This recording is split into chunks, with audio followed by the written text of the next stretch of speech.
ناراضگی کو ایسے پالا جاتا ہے جیسے ماں بچے کو پالتی ہے. ہم اپنے غصے کو، ہم اپنی ناراضگی کو ایسے پالتے ہیں جیسے ماں بچے کو پالتی. بیوی کو روکتے ہیں ادھے نہیں جانا، بچوں کو روکتے ہیں ادھے نہیں جانا. بیوی کہتی ہن تسی ادھے نہیں جانا، میں لڑ کے آ گئی ہوں. اور ہماری بڑی چھوٹی چھوٹی لڑائیاں ہیں، بڑی چھوٹی چھوٹی لڑائیاں، بہت معمولی معمولی. اور یہ مکہ فتح ہو چکا ہے اور 18 برس قتل کے منصوبے بنانے والے سامنے کھڑے ہیں، اور آپ نے ایک بول سے کہا جاؤ معاف کیا. بیٹی کے قتل کا سبب بننے والے حبار بن اسود، حضرت زینب کی سواری کو برچھا مارا، وہ گریں، زخمی ہوئیں. اسی زخم میں 8 برس اس کے درد اور تکلیف کو سہتے سہتے انتقال ہوا. وہ کلمہ پڑھنے آیا کہ جی معافی چاہتا ہوں کہ جو معاف کیا. ادھر بیٹی کے قتل کا جرم ہے اور ادھر آپ کا ظرف ہے جو معاف کیا. ہمارا فرد جرم کیا ہے؟ ہمیں شادی پہ نہیں بلایا، بس ہم نے تو بولنا ہی چھوڑ دیا. شادی پہ نہیں بلایا، بولنا چھوڑ دیا. ادھر فرد جرم کیا ہے؟ بیٹی کے موت کا سبب ہے، جاؤ معاف کیا. یہ عبداللہ بن ابی سرحہ ایمان لائے پھر مرتد ہو گئے. نبوت کے دعوے تک پہنچ گئے. قرآن کہنے لگے میرے اوپر بھی قرآن اترتا جیسے ان پر اترتا ہے. اتنے بڑے بڑے فرد جرم. اور حضرت عثمان ان کو لے کر آئے، جی یہ معافی مانگنا ہے. اب میں جاؤ معاف کیا. ہماری فرد جرم کیا ہے؟ ہم نے رشتہ مانگا، ہمیں رشتہ ہی نہیں دیا، ہم نے بائیکاٹ کر دیا. میں بیمار تھا، میں نے پوچھنا ہی نہیں آیا، اسی بس گل ہی مکا چھڑی. یہ ہماری لڑائیاں ہیں، یہ ہمارے گھروں کے جھگڑے ہیں. آپ نے عثمان بن ابی طلحہ سے کہا ذرا بیت اللہ تو کھول دے، میں نے نماز پڑھنی. تو وہ کہنے لگا جاؤ جاؤ تمہارے لیے کھول دوں. یہ جب آپ مکے میں تھے تو آپ نے کہا وہ کیا دن ہوگا جب یہ چابی میرے ہاتھ میں ہوگی، جسے چاہوں گا دوں گا. وہ کہنے لگا وہ دن کبھی نہیں آئے گا. مکہ فتح ہو گیا تو عثمان بن ابی طلحہ بھاگ گئے، کہ بھائی آج میری خیر کوئی نہیں.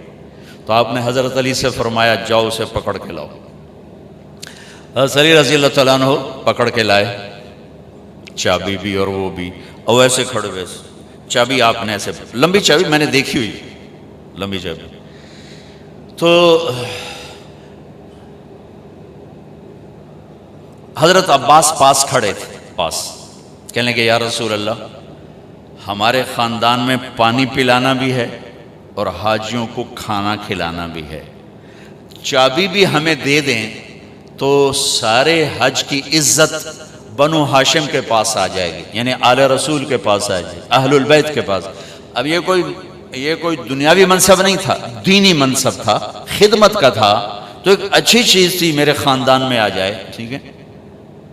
اور کہنے والے چچا ہیں، اور آگے سامنے وہ کھڑا ہے جس نے بے عزت کیا تھا.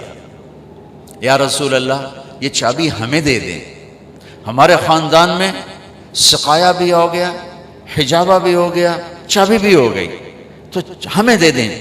تو آپ نے حضرت عباس کی نہیں سنی، عثمان یوں کھڑے ہوئے. آپ نے کہا عثمان، وہ ساری نہیں اٹھا رہا شرم کی وجہ سے. عثمان تو نے ایسے دیکھا شرمندگی سے. آپ نے کہا یہ کیا ہے؟ یہ وہی چابی ہے جو میں نے تمہیں کہا تھا وہ کیا دن ہوگا جس دن یہ چابی میرے ہاتھ میں ہوگی. خذہ خالدا طالت، تو نے تو میرے لیے دروازہ نہیں کھولا تھا، میں یہ چابی تیرے ہاتھ میں دے رہا ہوں، قیامت تک تیری اولاد میں رہے گی، باہر نہیں نکلے.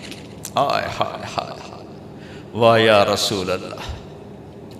چھوٹی چھوٹی باتوں پہ انسان ذبح ہو رہے ہیں، طلاقیں ہو رہی ہیں، سگے بہن بھائی آپس میں ٹوٹ رہے ہیں، ماں باپ اولاد نفرت کا شکار ہیں، پڑوسی پارٹنر آگ لگی ہوئی ہے. میرے پیسے مار لیے، بائیکاٹ. میں نے رشتہ مانگا، بائیکاٹ. میرے سلام کا جواب نہیں دیا، بائیکاٹ. مجھے پوچھنے نہیں آیا، بائیکاٹ. مجھے شادی پہ نہیں بلایا، بائیکاٹ. ہم سے مشورہ نہیں لیا، بائیکاٹ. یہ میری آپ کی لڑائیاں ہیں، اور ایسی ہیں کہ نفرتوں کی آگ بھڑک اٹھی ہے. آسمان کا پانی بھی بجھانے میں ناکام ہو رہا ہے.